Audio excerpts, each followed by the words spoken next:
Okay, so with Giuliana, we were describing over the holidays, in the conversation I was having before she laid down on the table, that she was moving. She's in the process of moving. She's in like transition, moving from her parents' house after a divorce. She moved back in with her parents for a while to get her, back on her feet, and then she's now moving out of her parents' house. Recently moved to a new location. So there's a lot of transition and change going on. And she was packing up, and a box that the last box opened up, and a picture of her when she was 9 years old fell out.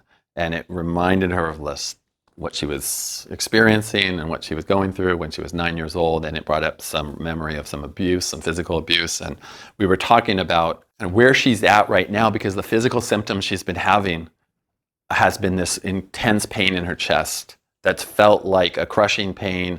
And she wasn't associating that pain with any kind of emotional experience. And I had been talking to her about the possibility that that physical crushing pain in the chest, like an elephant on the chest, might be related to some kind of angst or anxiety, because in my experience working with people over many decades is that anxiety isn't just rumination, it isn't just catastrophic thinking, it isn't just spiraling in your mind. It's the lack oftentimes of the experience of your experience, for the sound to be able to express the movements that you would make to allow that feeling of anxiousness, which is, by the way, existential, and all human beings are going to experience times of anxiety. It's just part of being human, right? So that the physical pressure and tension that people feel oftentimes around their heart and chest is actually many times a symptom of unexpressed emotional charge that's now somaticized, and now we're feeling it. Somaticized meaning you feel the physical sensation of pain, pressure, but there's no experience of the feeling or the emotion. So I was talking to Giuliana about that, and she is starting to recognize, yeah, I think I may be disconnected from this part of me in my heart and my chest area. And I had thought I was just depressed in the past, but it does make sense that I maybe have some angst and some anxiety. And actually, maybe there's a lot there. Because seeing that 9-year-old picture fall out, she looked at that 9-year-old and she went, oh my gosh, I was so scared. I had so much anxiety when I was watching my sister experience abuse, etc., and my own abuse physically. Then she's had a lot of healing with her parents. She's talked to her dad, and there's now a mature adult that's showing up, and she's in our conversation, she said, I'm ready for my body to meet me in the state I am now. And I questioned her and I said, well, also, on the flip side of that is being ready to meet your body too. So it's like they have to meet in the middle. And that's the somatic awareness that we're looking for, a development of the ability to have the observer that's more grounded and resourced come to meet the parts that are in the body, that are parts of the body that are actually calling for attention, but we're not connected to them, so we end up feeling physical tension or physical pain. So there's this combination that I see both things need to happen. Developing a relationship to be able to better listen to the body and to extract the wisdom and the information from the physical symptoms, because the body is keeping the score. The parts that are not being felt or experienced are going to have some way of calling to you. They're going to reach out to you with some kind of symptom or some kind of mechanism to try to get your attention. And if the attention stays in the physical realm, where you're trying to like release the rib out of place or the shoulder that's distorted, and you keep it in that realm, you may miss the experience of the emotion and the feeling that's being masked by the body adapting, which are what these adaptation patterns are about, adapting to the stress or the challenge.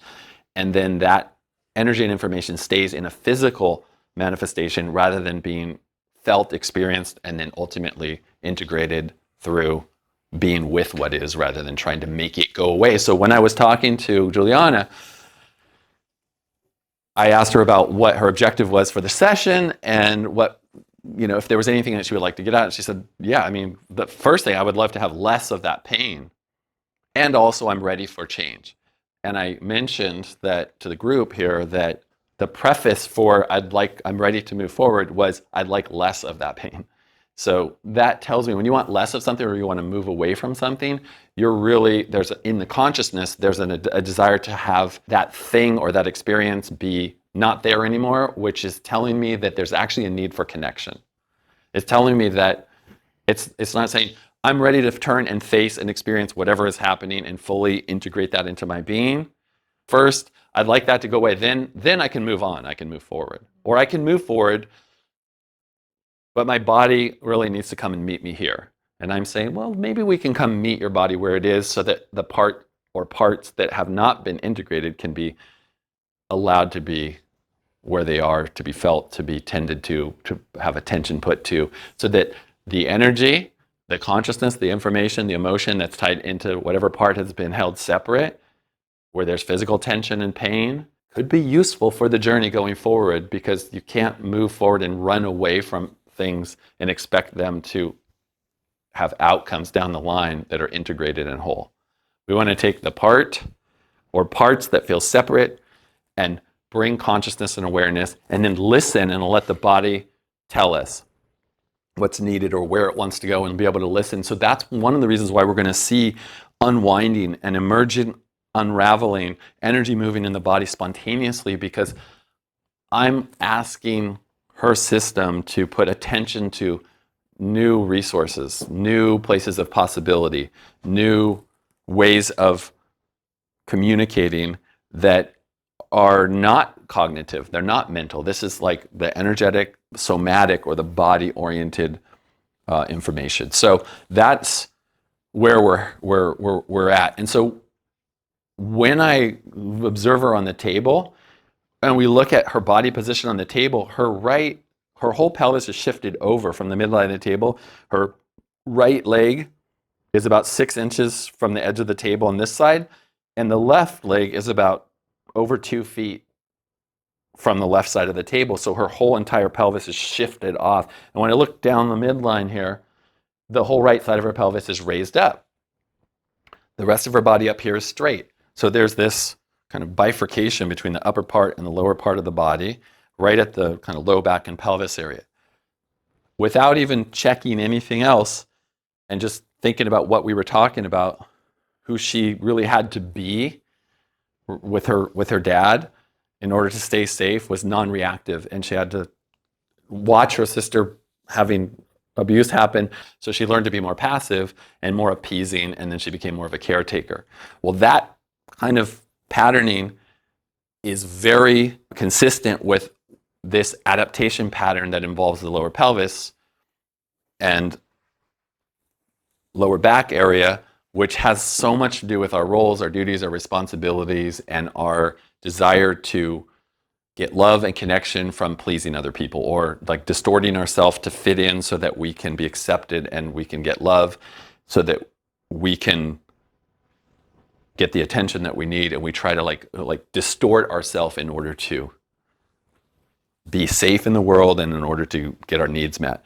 And so we're actually abandoning ourselves in a way in order to be who we think we need to be, or feel we need to be, or a condition we need to be in order to get love.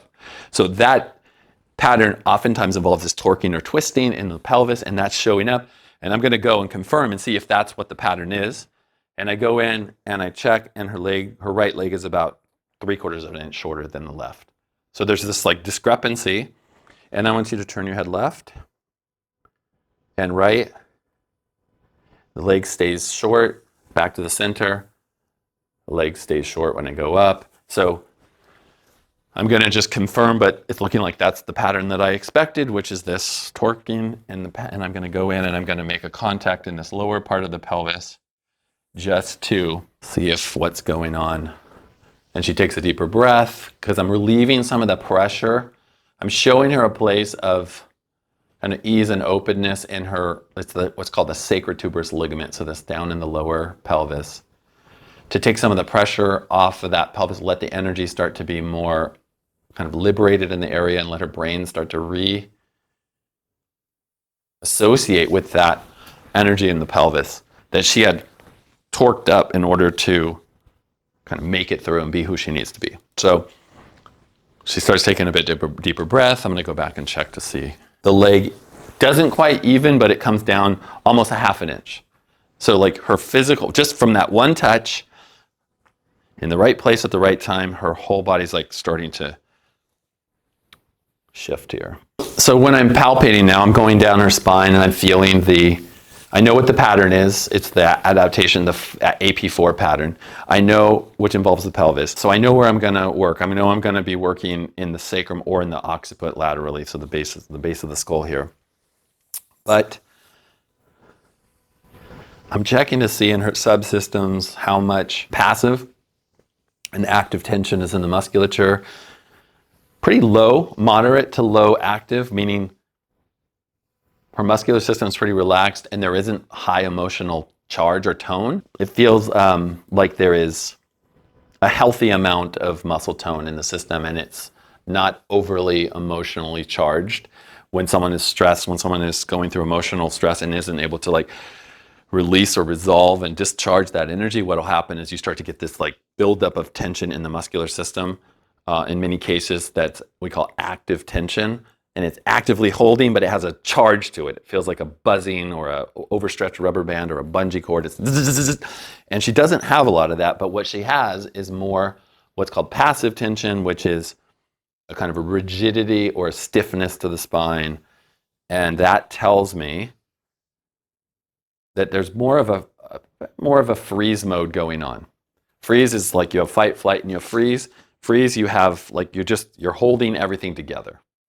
And so there's this element of holding everything together, and guess where it primarily is? Right behind her heart. That passive tension and that energy that's stored there has no muscle tone or tension around it at all. It's like an island of tension in the spine right there with no muscle, like very low, actually extra low muscle tone.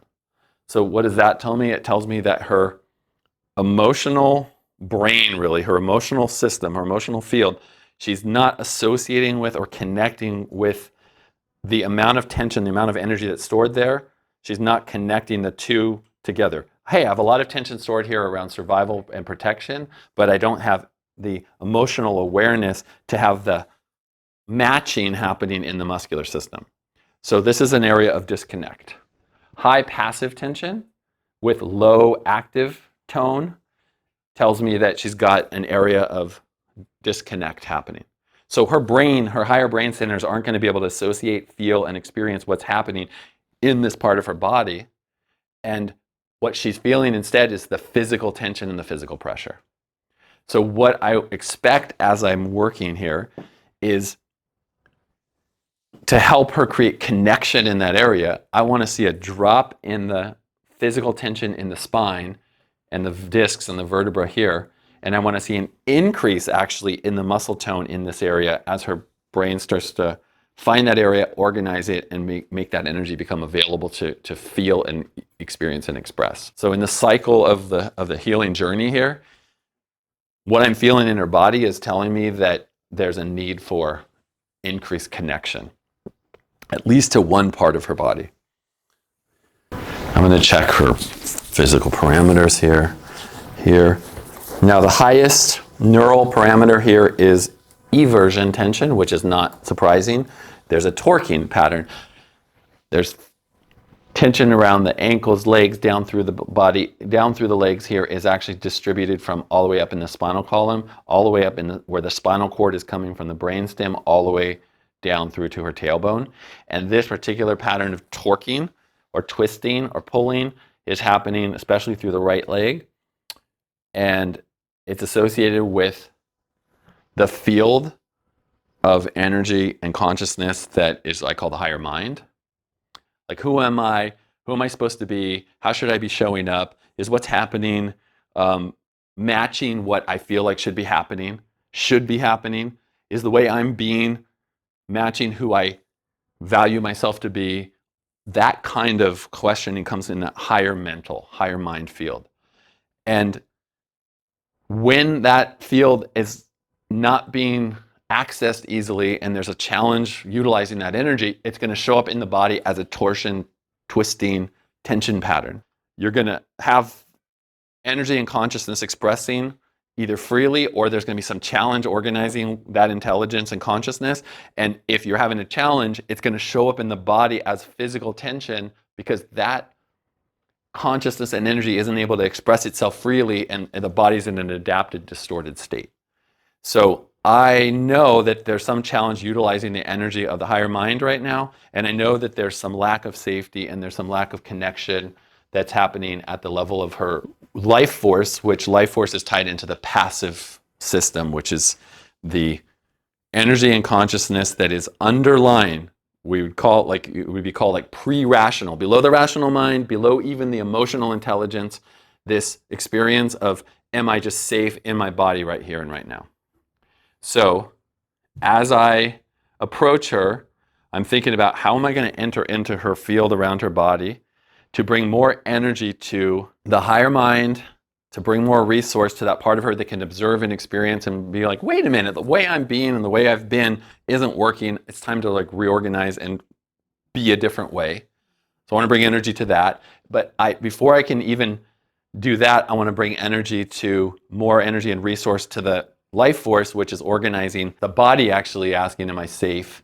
Yes, I'm safe. And it's all based on whether there's a free flow of energy through all the meridians and channels within the body. If there's a free flow and there's grounded and connectedness, then it's like, oh, I'm safe, I'm okay. If the body's held tight, twisted, locked in a freeze mode, then it's the expression of I'm not safe. It's not a conversation. Someone could feel like, oh yeah, I feel safe in the world, and I feel their body, and there's all this tension in this passive system. It tells me that the body isn't safe, even though the person like conceptually thinks they're fine. I'm just entering in and I'm giving an acknowledgement here of these oscillating, these areas that we call the oscillators, and I'm just helping her energetic system be reminded that everything is in relationship and everything can flow in a more coordinated way. So these are the femur heads right here at where the hips, joints go into the ball and socket. And then I'm coming into the space around the collarbones here. And then behind the heart. And this is the area that was holding a lot of tension. I'm going to bring more awareness.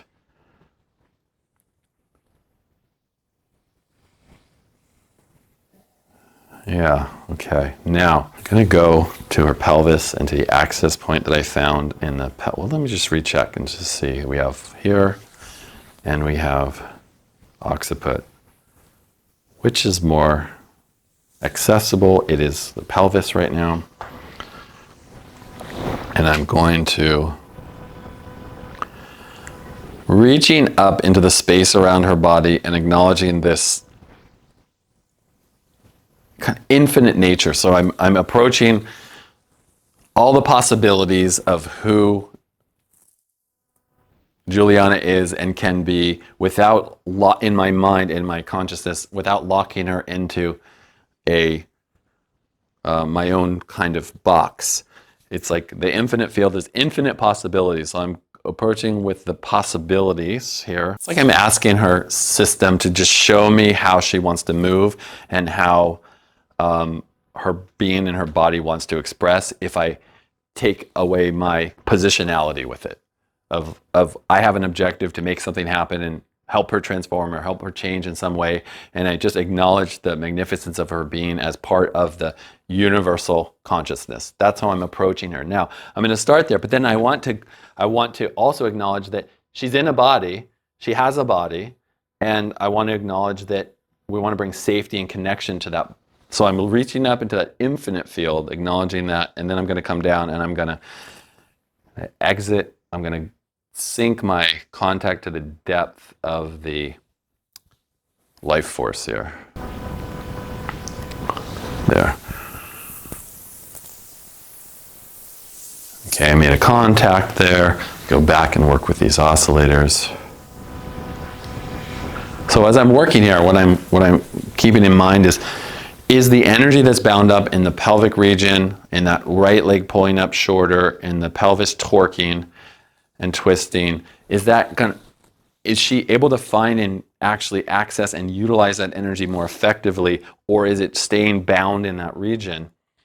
If it begins to spread and become more available, her body's going to start using it to reposition itself and for also some new pathways to be connected into here.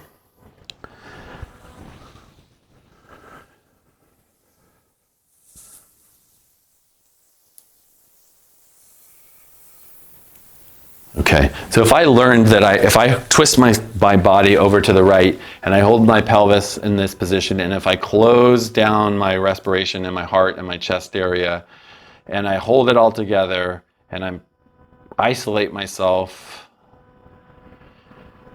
somehow I feel more safety than if I were to just be exposed and be who I really am, then that's how I'm going to create an adaptation pattern like this. And so it's very delicate. I want to make sure that I guide her to begin to connect to the energy that was avoided. And I have to do that through finding the places that she's most receptive to my input. And so I'm finding these access points, these areas that when I go and I put focus on them, it's the conversation I was having with her before she went on the table is wanting her body to come meet her. And then I said, well, let's come and meet your body as well. And we're working that. These access points are a dialogue point where her conscious awareness can become more present to her somatic awareness. Her cognitive higher awareness can come more into relationship with the relationship of her body, and they can begin to dance. So I'm showing her some access here. I'm going to recheck. So her legs have totally evened out. There's now about 10 inches of space between the right side of the table, and there's still quite a bit of space on the left. So her pelvis is starting to kind of reposition. That was without me trying to realign her body or trying to structurally change something. It was just acknowledging her, beginning to work in the field to help her connect more to her body and find more safety. The breath is opening up more freely in this area. And I want to check to see, is there an increase in muscle tone in this area at all? There is slightly. It feels like instead of just a hard area with very low muscle tone, now I'm feeling that there's like a filling in. There's more muscle activity starting to engage. That's a sign that she's actually connecting to that part of her body more. There's more integration starting to happen. It's also telling me that the emotional system is likely becoming more available, coming online. Her leg went short again. So it told me that by doing what I was doing, we moved in a direction toward more symmetry and more integration, but it isn't fully established. It's like her body's kind of going back and forth. So I'm going to go back again and look for that access point. So I'm going to the base of the skull, the occiput, infinite field. Passive is more moderate now. It's actually in low enough, and there's enough emotional tone coming in that I can start to go to the depth of the emotional. And we're going to go to the lateral pelvis here. I'm in the AP1 pattern right now. I'm doing lateral pelvis and lateral occiput. There. Now what's starting to happen is her body's taking this input and starting to mobilize some energy and move things. In this case, she's starting to move her pelvis. Now, I'm starting to see a lift in the right side of her pelvis, and it's starting to go over to the left, and we're starting to develop this oscillation between the left and right side of the pelvis. So we're moving into the AP4 pattern directly. And what I want to do is help amplify that so she can free up the pelvis, liberate that energy,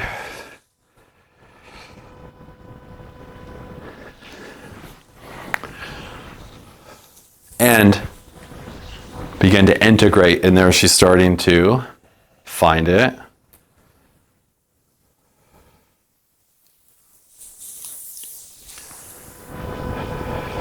Beautiful. And now I'm working with these other oscillators here to help create more coherent flow through the whole system. She's utilizing the energy in the pelvis now and starting to integrate that through the rest of the body. And now this is involving more of the heart, bringing more awareness. We've heard a sound of like, oh, which was more of an emotional response starting to happen. And if I go into this area now and palpate, there's heat coming off of this area. There's heat and there's a drop in the passive tension and there's an increase in the active tone, not tension, but tone. And this is coming alive. So there's presence coming into this area. So now she's found these access points here and here. So it's S4 on the left and S3 on the right. So she's found those. She's actually here and here and right there. So she's engaging those, and the tension in the system has dropped significantly. Energy is moving, and I'm going to actually have her turn over onto her back. So now I've repositioned her on her back. We've got this oscillation starting to happen in the pelvis between the right and left side. And we want to now bring in the heart oscillator. So we want to actually help her. And the purpose of bringing in what I call the heart oscillator is, a lot of times we talk about metaphorically opening the heart and being more connected to our heart, being more heart-centered. All these qualities associated with the heart, they're not just metaphors. There's an intelligence and a consciousness that's connected into our heart. This is researched by organizations like HeartMath at a pretty extensive level, that by connecting to the heart, we begin to organize potentially our whole life around the intelligence and the wisdom of the heart rather than being in our head. So in this case, she had adapted around being who she had to be for her dad, for her mom, in order to get love, her relationships, etc. And that's starting to now unravel the pattern of tension that was created, the adaptation that was created to be who she had to be. And she had to leave really her heart in order to be that person. She had to be more in her head and more in that higher mind consciousness that was tied more into like, who do I have to be? How do I have to be in order to X, Y, or Z? And that's starting to shift. That's starting to get more resourced.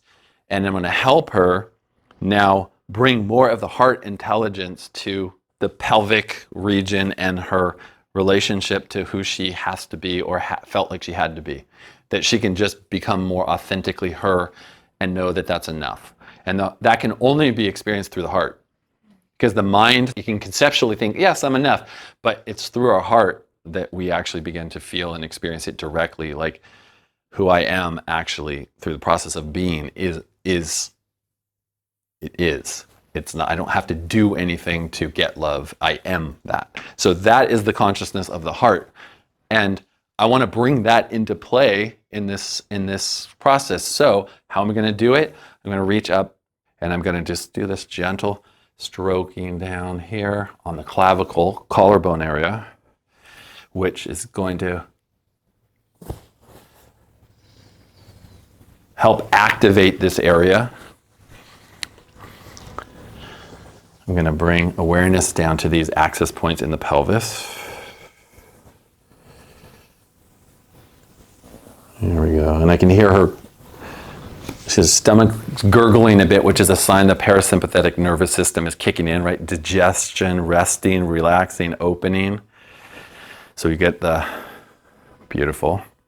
The ventral vagal system opening or turning on. That's the vagus nerve, which starts moving into the expansion of the front of the body and the experience of more safety and connection. So, and what I'm noticing is as I come in, her pelvis is moving, energy is moving, it's moving up, but right when we're getting into this area, there's like an inhibition to the expansion or movement.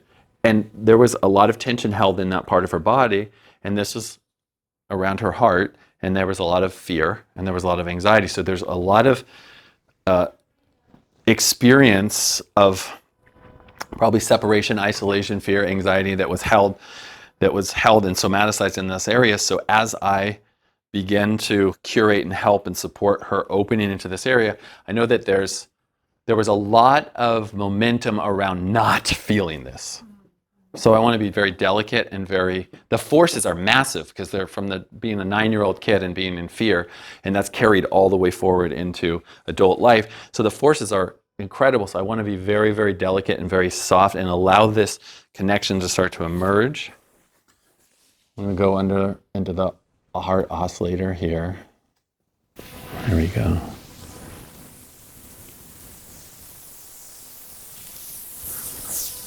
Getting very quiet here.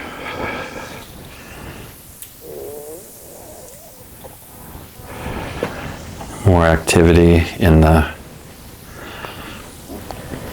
digestive system.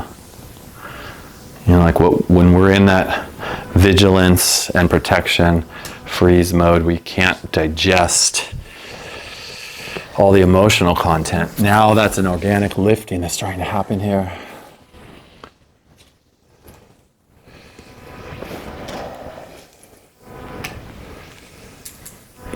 And the heart cannot be gone after. You can't crack open the heart to get to it.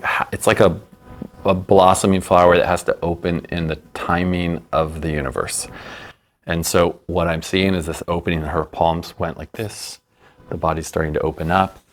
And as the guarding and the protection and the freeze that was there around her heart starts to soften, I just want to kind of invite the visiting of that experience as she had asked for. I really want my body to meet me. And I said, well, we can also have you meet your body and become more one.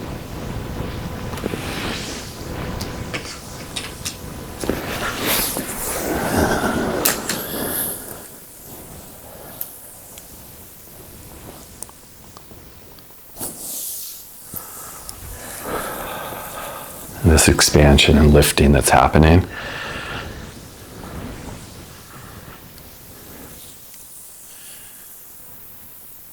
This region right in here, right in the upper, we call this like the higher heart region, right in through here. Starting to get expansion here. This is this movement from more protection to beginning to truly open into a more receiving mode.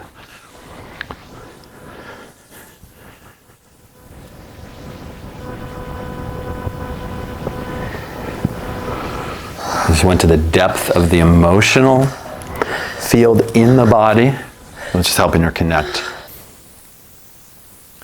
Good, and now let yourself, Giuliana, right into that area, just any kind of tone or expression right in through this area, right in that upper chest between your throat and right in through here.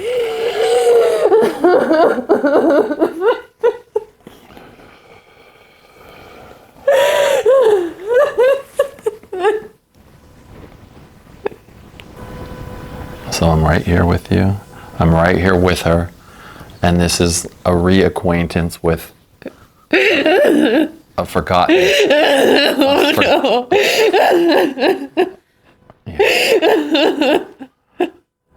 Just supporting and allowing the feeling and the experience that was avoided, and so much momentum and so much energy was behind this that it just created, she had to create a wall, a barrier. It's starting to soften. And we have the tone, the cry is of the child, really. And in the journey of the healing process, it's the sound that we couldn't make, the cry that we couldn't cry, the movement that we couldn't make is what comes out when we reconnect. And I want to invite you, Giuliana, like that, all the part of you that wanted that experience or that part to just be gone, to be like reduced, just invite. This is where it's inviting now for your body to meet you.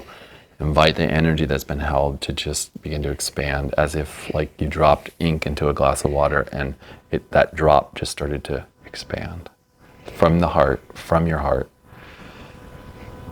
moving up toward your chest, out the front, out the back, up your body, down your body. So there's nothing to reduce, there's nothing to get out, there's nothing to get rid of, there's nothing to make go away, there's nothing to be less. And just notice where it wants to take you.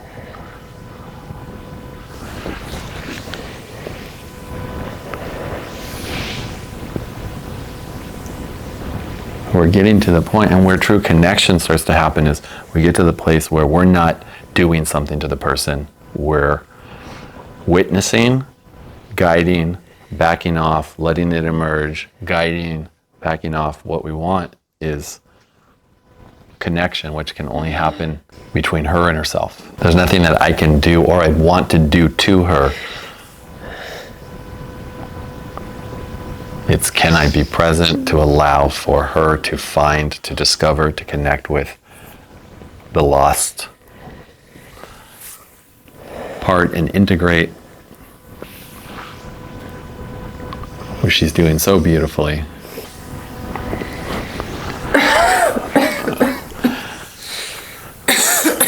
A lot of times you get that cough as the emotional system isn't kicking in, isn't integrating.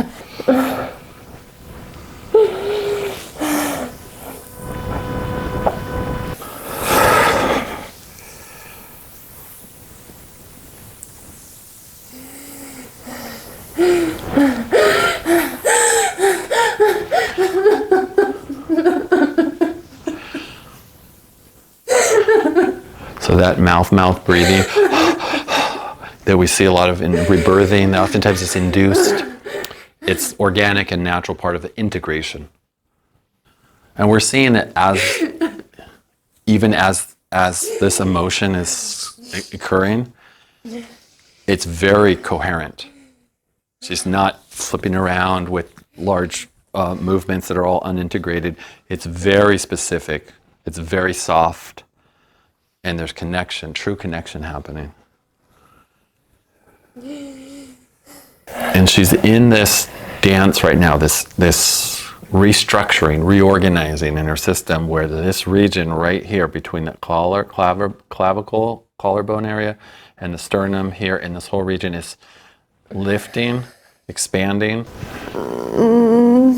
There we go.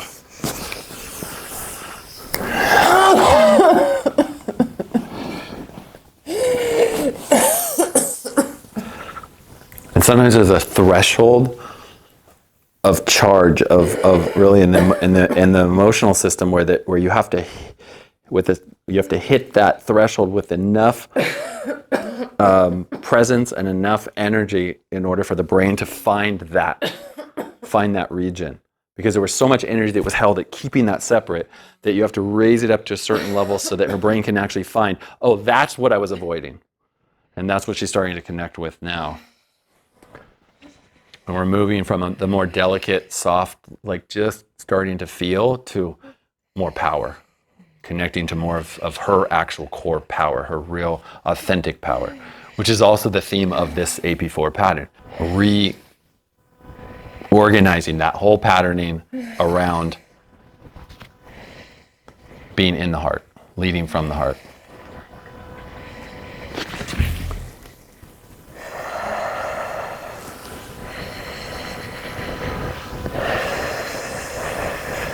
So what was avoided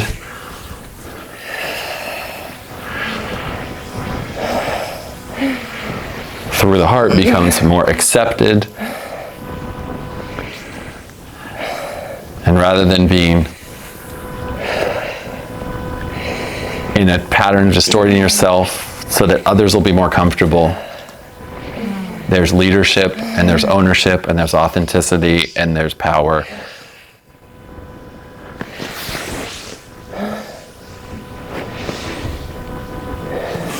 Beautiful, right there. Now, pelvis, heart, higher heart, pelvis, it's all linking up. This is now beginning to lead the show. Literally, energetically, physically. And she's going to dropping in. We hear a little sound because she's going, and what she's doing, she's diving deeper with each time she goes, expands further out, and then she's going deeper in, and there's an integration. Now she's getting another level of depth, literally in the tissues, inside her chest and heart, the covering of the heart, the pericardium, the connective tissue around the heart was constricted. The ribs were constricted. The musculature between the ribs was constricted. There was tension and energy, and she's going in and finding that and unraveling it. And that's what that cough and that motion and the fascia,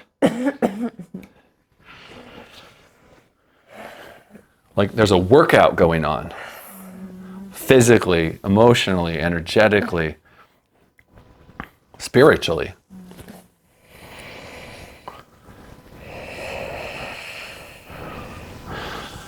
And I want you, Giuliana, to just allow your awareness to expand out beyond your body, and like imagine, see, feel that vortex going through the back of your heart, through the front, like a blossoming expansion coming out through the front of your chest, where your heart doesn't stop inside your body, it goes out. The field of your heart goes out, way out beyond. More space, more expansion, more room, so that then her physical body can organize around the spaciousness of her heart, rather than her heart feeling contained as just a physical organ inside her chest. It's the energetic pattern of the field of the heart, which you can measure several feet off the body with instruments, the electromagnetic field, but it's infinite.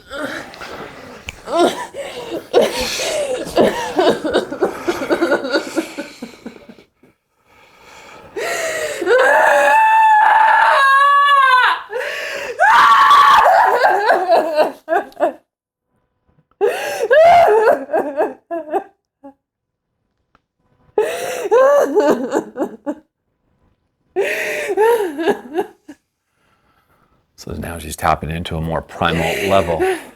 That shriek, that's the like the more primal level, like shriek of the soul, really. When we've been like caged like a trapped animal, just contained. And the truth is, we're not contained within our body. We are infinite beings. Consciousness is non-local.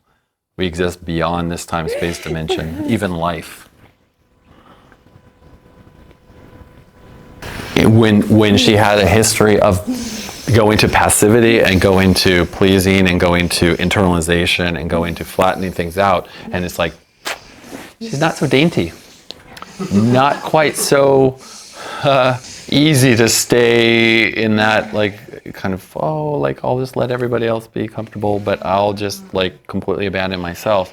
And so that's what's starting to connect now. And another level of connection that's starting to happen, because it's the truth. I really missed her. Yeah. Welcome back.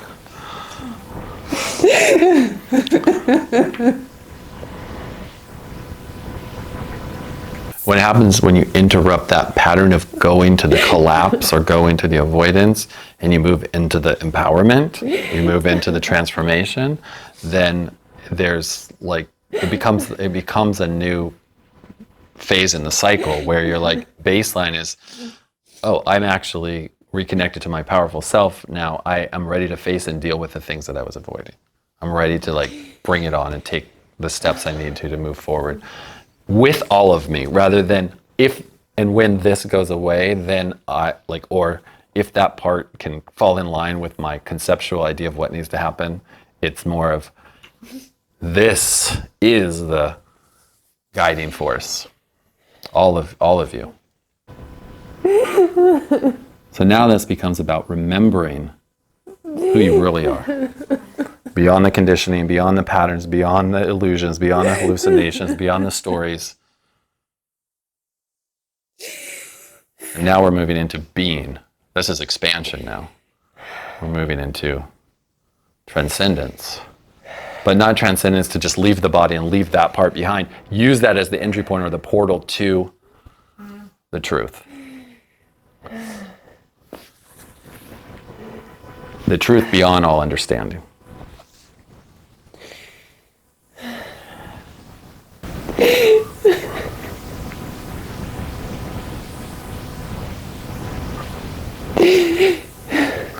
Now it's a different quality of emotion.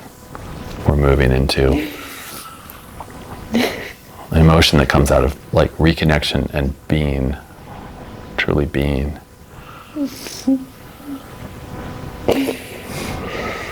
There's the emotion of this is so hard, this is intense, this feels intense, and then there's the emotion of like, oh, ease and grace starting to arise, or be felt, or be experienced, or be remembered. And with our heart is the knowing, right? There's the knowing that is always there, that always was there, always will be there. That's the transcendent consciousness, right? There's the knowing that's always there. So like it's a remembering that is like, and that's why she said, I missed you. She was missing, she's reconnecting to a part of herself herself, her true self, that she was missing, her soul. And we can abandon our self and not even know it. We don't even know we've abandoned ourselves. And sometimes we know it, and that's a different kind of suffering. Mm-hmm. It's like she knew what it wasn't like she never had connected to that part of her. She knew. That's why she's like, welcome back, I missed you. Versus like, oh wow, somebody's just like a discovery for the first time. Wow, I am this powerful. Or I didn't even know I was not these other things. She knew. Then she forgot, or she lost her way, and then she got herself enmeshed in a bunch of challenging situations and distorted herself. And it goes back to childhood, and it goes back to decisions made to avoid the charge and intensity, which comes around abuse, etc. And all these things that we talked about before going on to the table are all playing out here in the integration that's happening. And through this very precise, very specific infrastructure change is happening. Musculature shifting, sternum rising up, clavicle, sternoclavicular junction where the collarbones meet the sternum is like moving in new ways. The intrinsic muscles between the ribs are oscillating and moving. The heart, the tissue of the heart, the physical heart is moving and expanding. There's more room being created. So that's the embodiment, right? The energy within and the energy around the body are starting to be more available, more integrated. And what will happen is for her is this, yeah, beautiful. So now she's going there. Where her touching this area in the past was not a place of resource, it was a place of pain. This is going to become a place of resource. Once you're connected, the place that seemed like it was the problem becomes the gift. And one of the gifts here is the depth of feeling. The depth of the ability that she so deeply feels that it felt like a curse.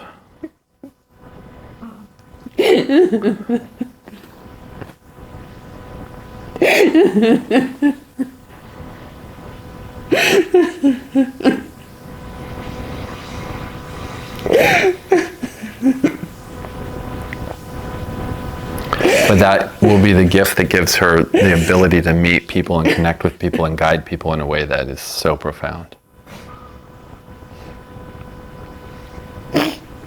And that's also part of the adaptation of I have to be who other people are more comfortable with, because actually I'm so powerful that if I'm really in my truth, I don't know if people can handle it. Is like a flip side of this pattern. Like that truth is so, that consciousness can penetrate the illusion so well that it's like, it can be scary to be who you are because you just see and know. And that's also, everybody has that capability when you connect with and are living from your heart. That's the transcendent consciousness that is available through the heart for all humans. That's the evolution of the human, which is the whole point of the whole entire point of connecting somatically to the intelligence and consciousness within the body, become cognitively aware in that cognition, that consciousness, and then a transcendent consciousness, which at that level of the subtle system is energy and consciousness merged. And so now she's able to touch this area and be with this area, and it's becoming an access point rather than a place of tension and a place of pain. Does that mean it's going to instantly feel ecstatic? Not necessarily. There can actually be deep ecstasy and bliss in the depth of grief that's there, because you're with what it is. You're with the experience. So when you're with what is fully, with no judgment and full acceptance, it becomes an incredible resource that actually emerges. So there's elements of little depths and parts of this that are still finding their way to awareness. And so but we have a foundation established of she's starting to connect to her heart. Now, we may revisit this on another session where we find another little pocket of depth that we can go to, or open up into another region where she can actually increase the range of motion and increase the presence through the depth, through the tissues, and find more energy and more presence and more possibility. And we will do that on subsequent sessions. But right now, we've got a really nice integration happening. And then we'll just let her integrate this and rest for a little bit, and then we'll come back when she's through that, and we'll have a little discussion about the experience. All right, Giuliana, so we covered some territory on that session. We went to some depths, and you have a birthday coming up, and you had said this is like a amazing birthday gift. And I'm curious about that. Like, what are you experiencing? What are you noticing? What happened on the table for you? What is that meaning to you right now? Do you know? I think it'll be helpful to kind of share what's there for you. Yeah. I think there was a moment where you talked about like being caged in. I feel like I got uncaged basically during that. Look out, world. And like that's the gift, I think, for me, because I felt like it took a lot of energy to have that separated. And so it feels like so much of my life force was working really hard and had like a big job to do with that, and now it feels like that it's liberating that. And it was such a journey. There was so much that happened. But I always didn't really understand how it could be this intense. And there was a part where you mentioned like feeling things really deeply.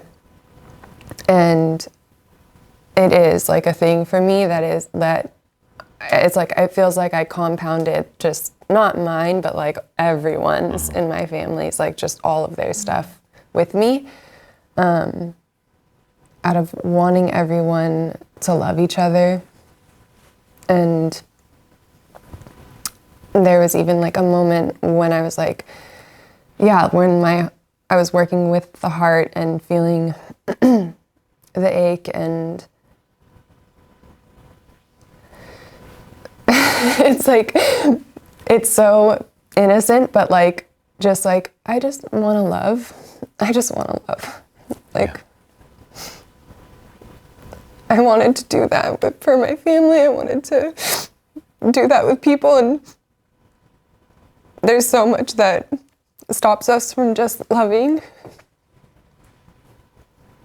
Yeah. That was like the pinnacle for it. Yeah. For me. And that's how I know I need to live my life and want to live my life. Like, that's what, like, my soul, like, it was like, come on, you know this, like, you know. Yeah. You know how powerful that is, like, to love. And I know we had talked about in the past, like, that feeling of not even wanting to even be here, you know, kind of wanted to just leave the body and just not be with all of this feeling. And then to have that shift to, I want to be here. I want to love. I want to be a force of good and love. I mean, that's our nature. So, like, we strip away all of the layering of these adaptations to who we really are, and it's a remembering Yeah. It's like, oh yeah, it's not like when you connect through the heart, which was happening for you. It's not a feeling of something necessarily new. It's like a familiarity of something. You actually said, oh, there, like I missed her. I missed Yeah. her. I missed you, because it's a remembering of something that's so. It's just it's the truth of who we are. Right? Yeah. And I'm curious about the symptom that you were experiencing of all this pressure in your chest. You had your hands there. Do you feel like there was some change in how you experience or maybe going forward might relate to that part of you? Yeah. I don't feel scared anymore. Like when we first like really were touching into it, like I was trying to turn away. I felt myself trying to turn away, and like I don't even know if it was just from some of the stuff that I saw or things like that, but just like the no and like no. We can't see this. We can't be with this. Yeah. And it doesn't feel like that anymore. And it was definitely like this part and this part just like I just felt like it was like rocking me, and like I would feel certain things like come from here, and then I would feel certain things come from here. Just like all trying to coordinate, communicate. How much of that felt like it was just spontaneous, and how much of it felt like your participation was like you were doing something? Did it feel like it was just what was happening, or did it feel like you were generating something? I think for most of it was just spontaneous. Yeah. So you had asked, before you got on the table about having your body meet you, and then we talked about having you meet your body, and in the observation of what was happening, it's like both were happening. Your body was spontaneously coming up to express, and you were coming in to meet it, which is matching really how integration can happen. So it was also really beautiful. I think you said it, just want to love. Yeah. And I'm like, we're doing it together. Like, I'm just like, and being with other people with it. Yeah. Because that relational piece, like, I think was really big. Like, I'm managing with all of these people in my life that I really want to just exchange love with, ultimately. And all of this stuff is happening with it. And so, that part, like, also just doing it with people. That's beautiful. And that is that is a high level of functioning where we can like co-regulate with other people, so that we find more ease and more connection and more safety by opening and sharing, and other people feel more open to share. As more people are more open and more open-hearted, literally and metaphorically, not just the concept of it, but actually your heart is open. That field becomes a transformational force of also the interpersonal relating, because the relational field, which is the energy center of the heart, has a component, has many elements to it, a universal and infinite element, but also a relational. So it's like our ability to receive, our ability to give in relationship with other people, and our ability to find regulation in our own system through relationship. And help other people regulate through relationship. Like, that's how we also create a world that's more connected, truly. So that's awesome. Yeah. Just deepest gratitude, obviously.